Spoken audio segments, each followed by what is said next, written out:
What is going on, everybody? My name is The Rose, and today I am bringing you the Game Corner Pocket, episode 25. I got a few things I want to talk about, and I figure we'll start here with the oldest piece of news that came out earlier this week. PlayStation VR2 has been revealed by PlayStation.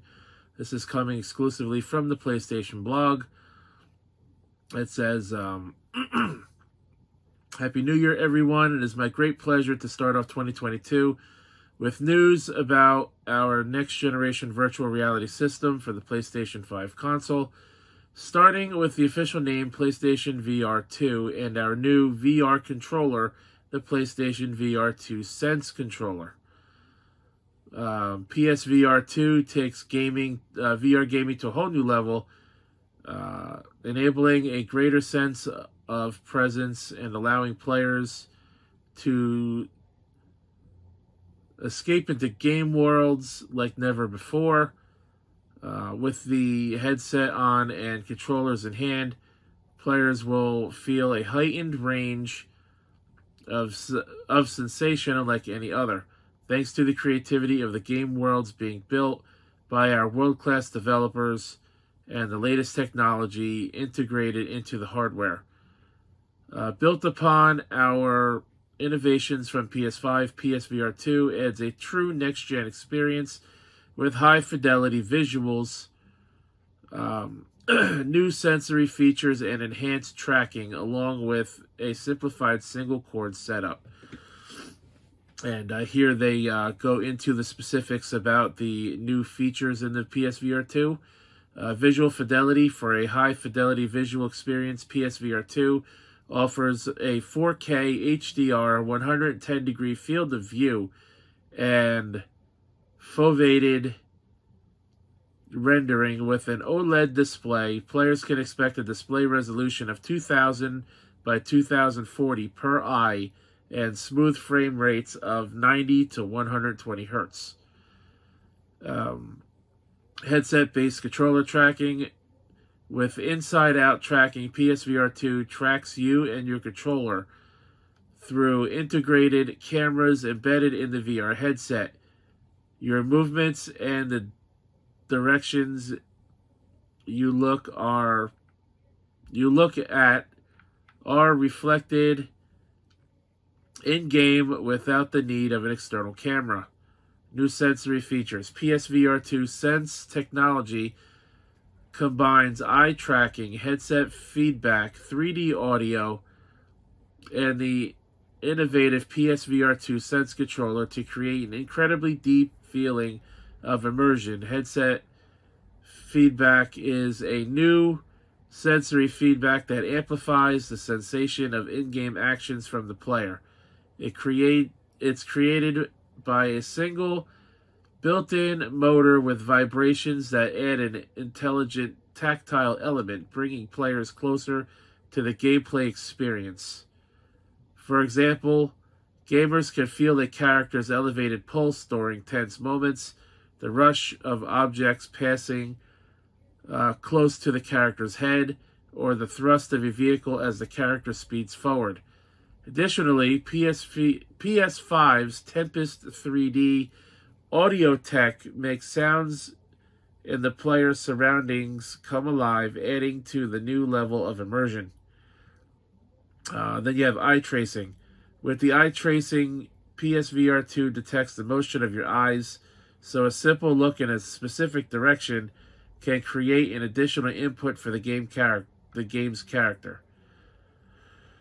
This allows players to interact more intuitively in the new and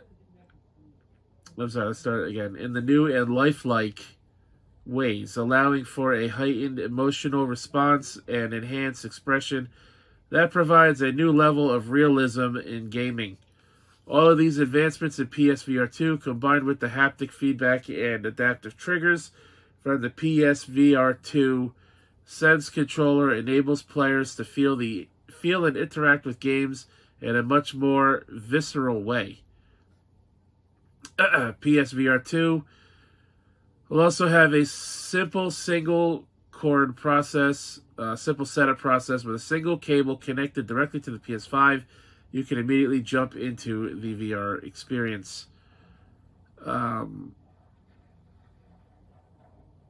Also, we are pleased to reveal that one of the biggest exclusive franchises on the PlayStation will be coming to PSVR 2.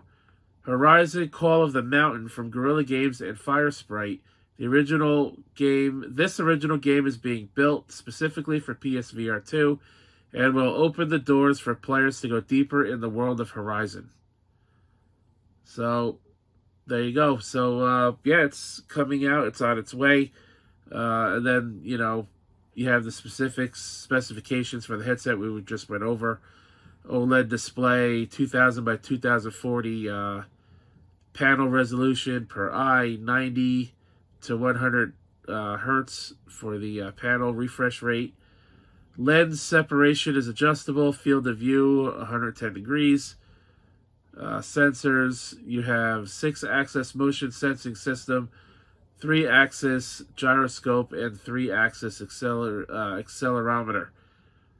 Attachment sensor, IR proximity sensor.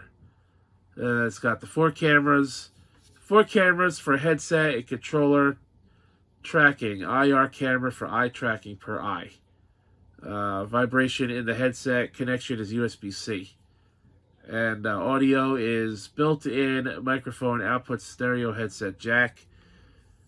And the controllers, you have on the right side, you have the PlayStation button, options button, the circle and X button, R1, R2, right stick, and R3 buttons.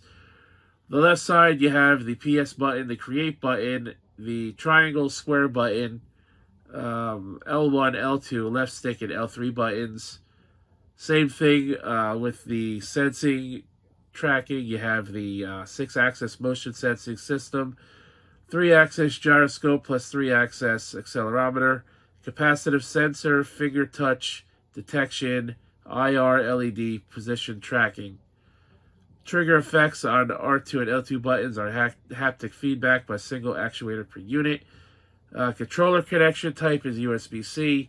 It has Bluetooth version 5.1 and with, of course, a built-in lithium-ion rechargeable battery. So, I think this is a pretty cool announcement. Pretty cool way for PlayStation to start announcing their hardware for 2022. It doesn't specifically say it's going to release this year.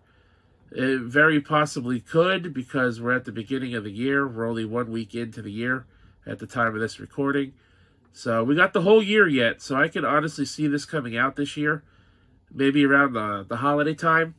But at the same time, I think PlayStation should hold off on releasing this because the PS5 console is still really hard to find right now. You know, between the supply chain shortages and the chip shortages for the silicon and whatnot that you use in the consoles, as well as smartphones and TVs and everything else, the PS5 is still quite hard to get a hold of. So, in my opinion, I would wait until the console is easier to get your hands on. More people can buy it, and it is more readily available. Because I think if you release it while people are having a hard time getting the console, your headset's not going to sell as well if people can't get the console. They're not going to buy the VR headset. But if the console's more available and you can actually go to a store and buy one, or there's a constant restock of people, constant restock online, and people are able to get one without having to fight bots, without having to fight scalpers over buying a console, then I think that would be the smarter thing to do, is to wait. Maybe wait another year and a half before you release it. Like, share more details about it throughout the year, but not actually release it until next year sometime. I think that would be the better idea. Better way to go. But, hey, you do you, PlayStation. I have not played PSVR myself, but I do know people like Casey as well really enjoy PSVR, so I'm sure he's looking forward to this. And again, the Horizon Call of the Mountain game, which is, I believe, a VR spin-off game in the Horizon series for the PlayStation games. That'll also be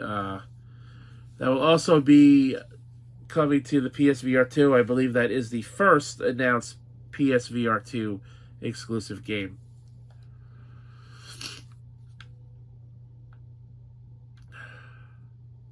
Now let's talk about E3, you guys. E3 2022 in-person event has been canceled.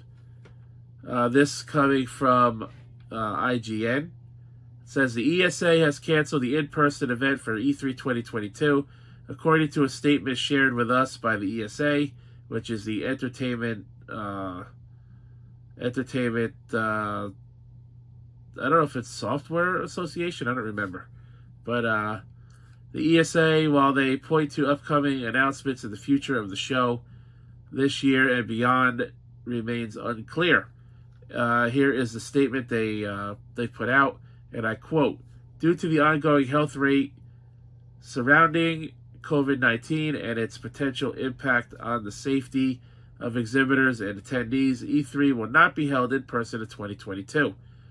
We remain incredibly excited about the future of E3 and look forward to announcing more details soon."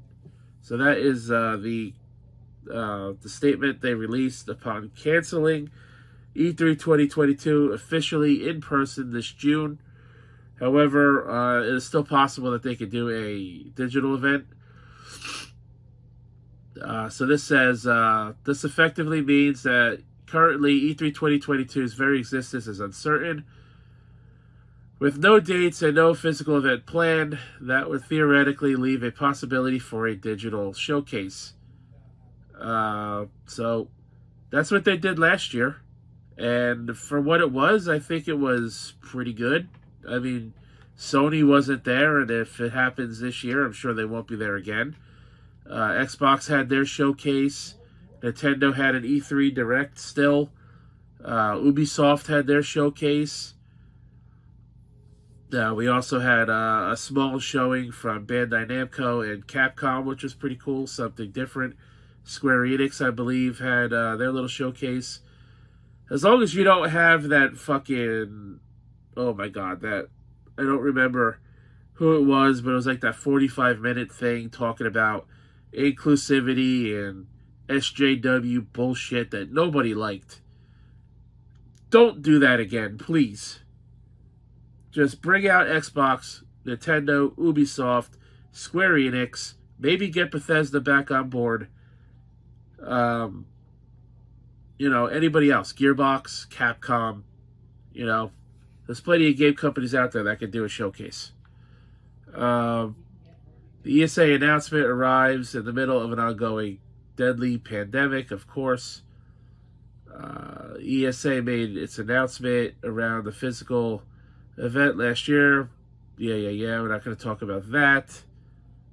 They made mention that the Game Awards went off without a hitch.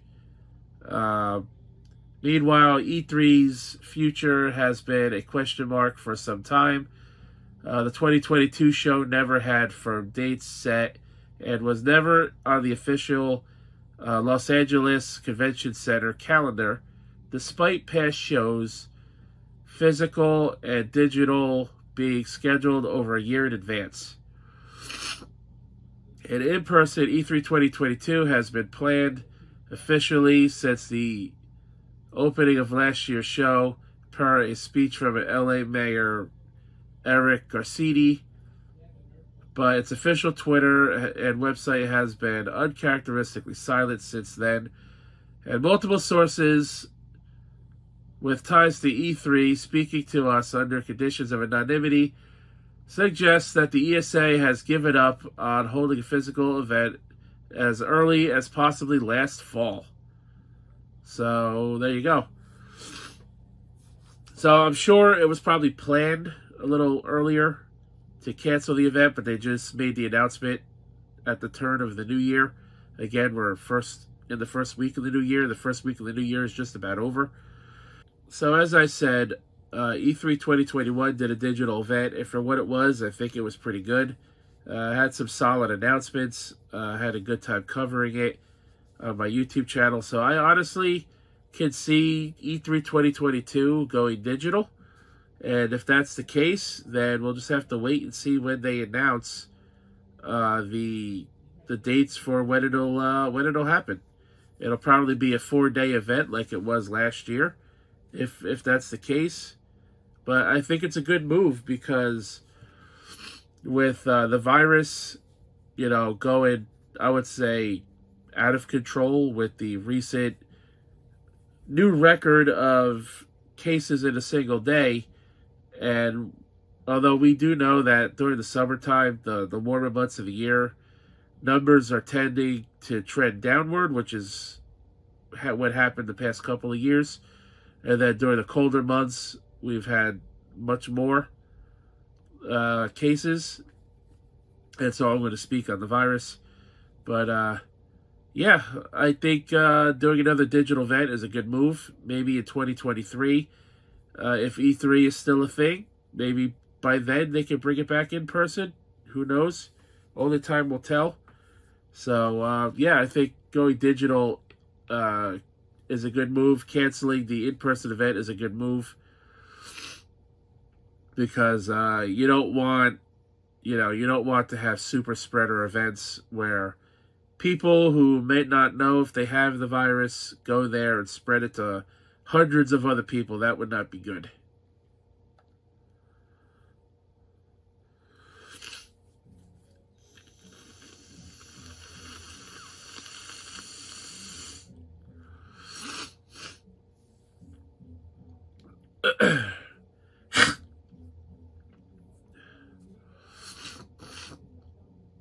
And last but not least, guys, there is a major rumor going around now about a certain game I talked about with Casey as Raw. I believe it was before Christmas. Yeah, it was before Christmas. We did Game Quarter Podcast episode 70, where we talked about these big leaks that were like being revealed about Nintendo's future over the next couple of years. We talked about a certain game, and we're going to talk about it right now again. Mario Kart 9 is supposedly in active development. With Mario Kart 8 Deluxe, I'm sorry, this comes from Game Rant.